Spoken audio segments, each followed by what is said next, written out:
Jadi nanti once user tersebut balik ke kantor terus connect ke jaringan kantor, nanti aktivitas-aktivitas yang sudah terekam itu akan dilaporkan langsung ke kantor gitu. Selamat datang di TKMT Talk Show, membahas seputar teknologi.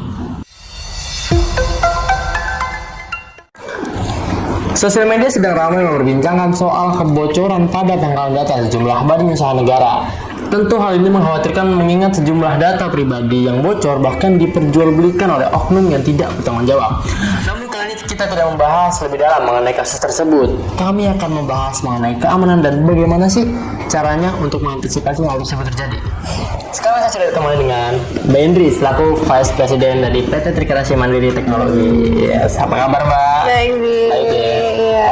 Emang ini kan tentang IT nih, kebocoran data nih. Emang Mbak Indri tuh punya background IT, sekolah di IT sebelumnya atau gimana? Nggak ada sih, aku kuliahnya manajemen pemasaran. Manajemen pemasaran? Iya.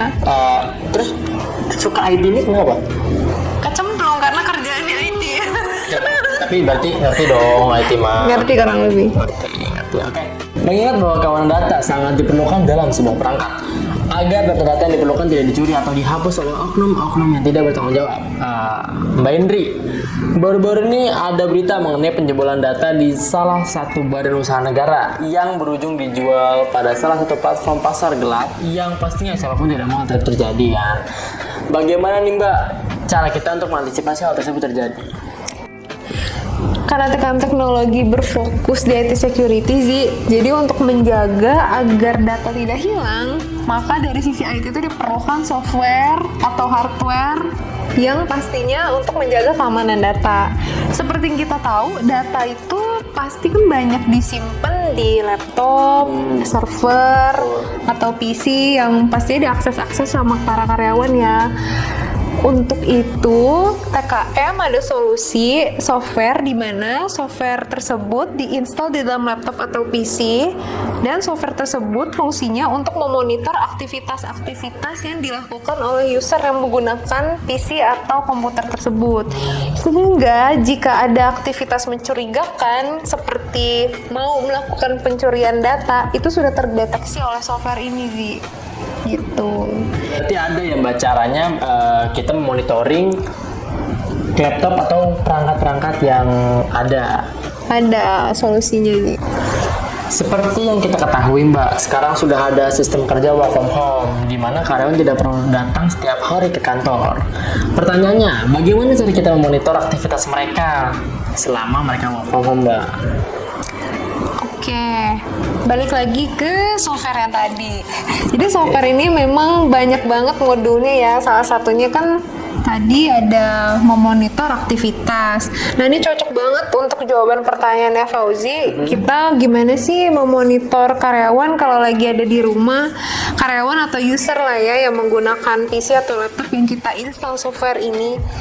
Kita bisa tetap memonitor aktivitasnya apa aja karena memang dari software ini udah ada fitur di mana bisa menyimpan data-data aktivitas tersebut, bisa disetting nih, bisa per hari, terus bisa berapa giga, itu bisa disetting sih. Jadi nanti once user tersebut balik ke kantor terus connect ke jaringan kantor, nanti aktivitas-aktivitas yang sudah terekam itu akan dilaporkan langsung ke kantor gitu. Berarti Kurang lebih gitu secara bisa difilter nih kayak berapa waktu sekali gitu direkamnya. Itu semuanya kelihatan dia ngapain aja Mbak? Kelihatan. Oke, untuk penyimpanan datanya berarti butuh storage yang besar ya Mbak? Atau? Storage-nya tergantung berapa banyak data yang mau disimpan, karena kan bisa disetting nih sih mau disimpan berapa giga. Nah itu aja nanti dari hasil settingan tersebut disiapin memorinya perlu berapa. Oh berarti emang ada settingannya ya. Kita mau pasang berapa giga gitu. Betul. Mbak, software yang tadi Mbak sebutkan itu apakah sudah ada di Indonesia? Sudah ada sih. Nah kebetulan PT Trikreasi Mandiri Teknologi ini adalah distributor tunggal di Indonesia untuk software tersebut. Nah software ini namanya Search Info, asalnya dari Rusia. Rusia, tapi di Indonesia sudah ada. Di Indonesia udah ada. Kita distributor tunggalnya. Oh, sudah Indonesia. diperjualbelikan. Sudah diperjualbelikan. Kita udah jual ke beberapa lembaga dan ke perusahaan swasta juga. Dari Mbak sendiri nih, apakah ada saran agar user yang menggunakan laptop atau komputer bisa lebih aware sama security atau keamanan?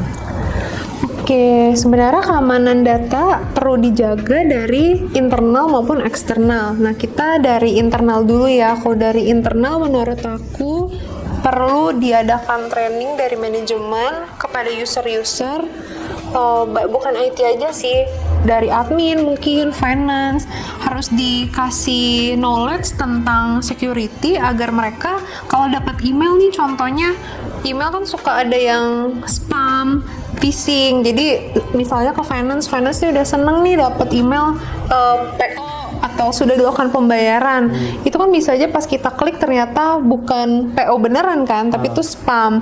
Nah, mungkin yang hal-hal seperti itu dari perusahaan perlu training ke semua karyawannya, kalau yang kayak gini tuh nggak boleh diklik loh gitu, atau training-training lainnya mengenai keamanan. Gitu sih saran dari aku. Baik, kesimpulannya itu memang keamanan data itu penting ya Mbak, apalagi Betul. data-data tersebut berupa data-data yang krusial. Jadi jawabannya ada caranya kita untuk mengantisipasi hal tersebut terjadi supaya data-data yang kita punya, baik data di data perusahaan itu tersebut tidak bocor. Begitu ya Mbak. Betul. Jadi kita sebagai user juga harus lebih aware ya Mbak dengan hal tersebut. Takutnya hal seperti itu terjadi. Baik, terima kasih Mbak Indra atas waktunya yang udah Sama-sama. sharing ke kita. Buat teman-teman semua yang mau belajar mengenai teknologi atau ada ide buat pembahasan selanjutnya, bisa tulis di kolom komentar serta bagikan opini kalian mengenai pembahasan kita kali ini. Jangan lupa subscribe agar mendapatkan update video menarik lainnya. Sampai jumpa di video selanjutnya.